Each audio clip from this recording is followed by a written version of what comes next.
I'm super excited to be talking to you. I know you've been asking a lot of people questions about their experience in advertising, but it's a pleasure, I think, for a lot of people to hear from you. Val DiFebo, CEO of Deutsch New York.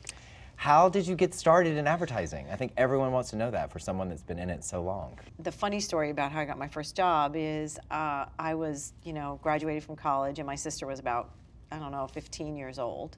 And I got rejected from every agency in the city because they said, you don't have experience and you can't work here. I was a waitress in the summers to try to pay for college. So my little sister comes home from work one day and she says, oh, I know this girl whose sister works in advertising and she said she's looking for someone. Do you want to interview? And so I did, and I started working in a media department at an agency, and my sister still takes credit for finding me my first job. I'm sure she does. What did you study in college?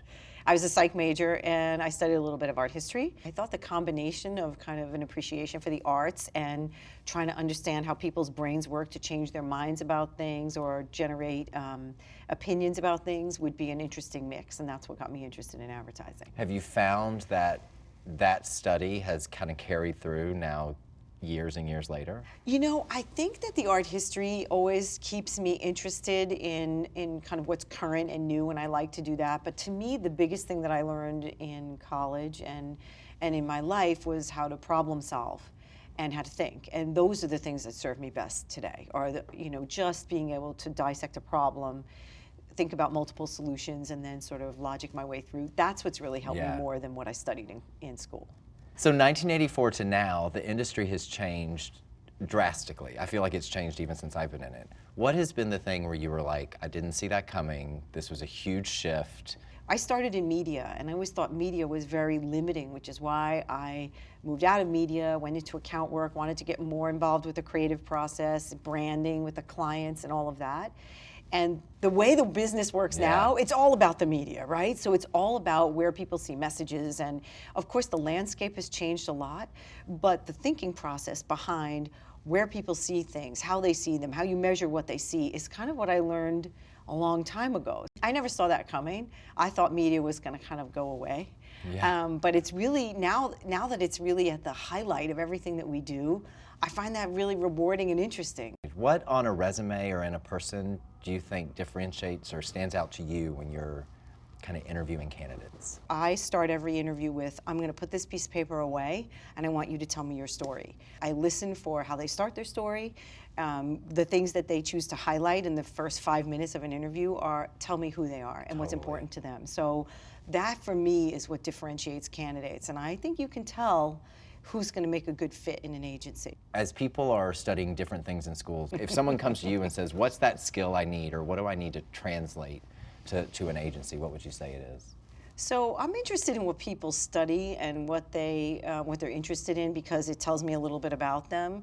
But I would say, I might be different than a lot of other people. I would say I don't really care if they take marketing classes. I care about how they learn to think, evaluate things, how they think on their feet, how they can speak. That's very important because we all have to be able to communicate our ideas. A person who's a thinker, a person who's curious, a person who's interested in what's happening in the world and can knit things together, those are the people who interest me the most. I really look for that, and sometimes you can get to that by why did you study psychology? Right. Why did you, what gave you an interest in economics or political science?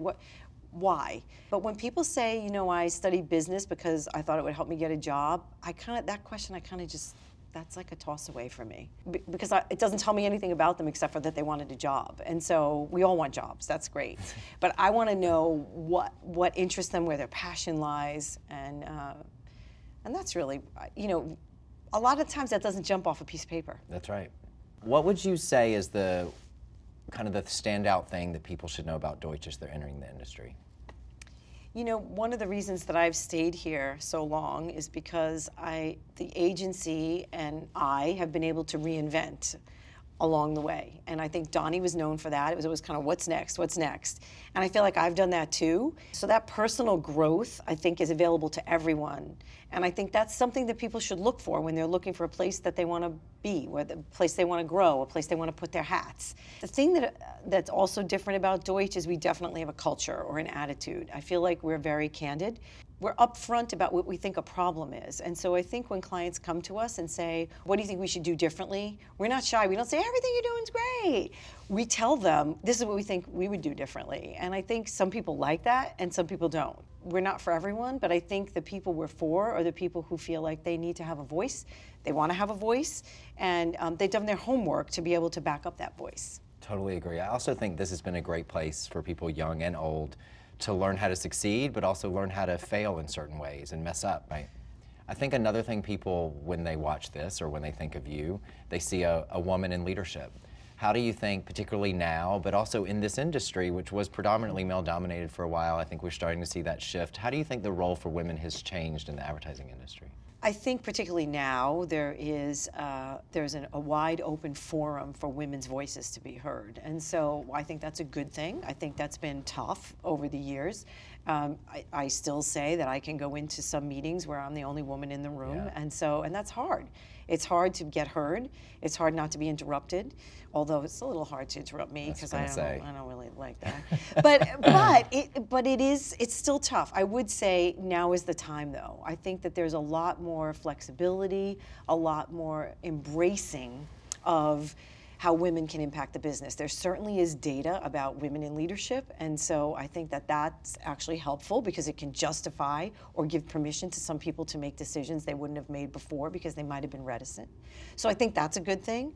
My biggest challenge for the women who are taking on these positions of leadership now, though, is will they be able to make a difference? Will they let their voices be heard? And will people around them let them do that? So just to put a woman in a position is not enough. We need to let them be heard. We need to let them do their thing. If they fall down, pick them up, just the way we would do with anyone else, and really make a go of it. Really give them the support they need and give them the voices they need to make a difference. So I think we still have a ways to go. What's the thing you're most excited about happening to the industry? One of the most exciting things happening in the industry is we're finally having conversations that we should have had a long time ago about diversity, about being sure that we're unbiased, about giving people voices that haven't had them before, and equalizing the workforce so that it represents more of the people who are in the country, who are in the world, who are looking at messages, at brands, and deciding whether or not the brands are right for them. So I love the fact that we're actually starting to think about how to reflect in our business what's happening in the world. I think it's good for business, but I also think it's good for people to look up and say, that's a job I can do, or that's a job that is right for me, and I want to mentor other people to be in there. So I'm excited about that change. I think we have a lot of work to do, but I'm excited that we're finally And for a there. business that is about you're buying people as a service, I think it's super important. Yeah, and the brands that you buy are a reflection of your values. Yeah. And so if the values of the brand are not embracing, then I think that they're not the brands for everyone. And so that seems simple to me, but we're behind. We've been behind. So I think we're finally getting to a good place with all the discussions there. And the other thing is just, again, going back to this whole thing about media, I'm always surprised at, like, what's the next thing? Oh, now we're going to use voice to market. Yeah. Now we're going to use AI and AR. And it's an amazing way to think about how people take in information. Going back to why I started in psychology, the information you can get now is so different. So you can change your mind so much more quickly than you could have in the past, where you were being exposed to messages over long periods of time. So I think it's exciting. I love it. do too.